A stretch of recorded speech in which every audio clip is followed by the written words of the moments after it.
નમસ્કાર દર્શક મિત્રો, આપ જોઈ રહ્યા છો સમાચાર બુલેટિન.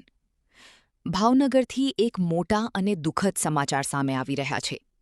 વર્તેજ પાસે રિલાયન્સ પેટ્રોલ પંપની સામે એક ગમખ્વાર અકસ્માત સર્જાયો છે. મળતી માહિતી અનુસાર ભરતનગરની વૃંદાવન સોસાયટીના રહેવાસી 55 વર્ષીય જીવરાજભાઈ લાલજીભાઈ ગોહિલ જ્યારે પીપરલાથી ભાવનગર તરફ આવી રહ્યા હતા ત્યારે વર્તેજ રિલાયન્સ પેટ્રોલ પંપ પાસે આ અકસ્માત નડ્યો હતો.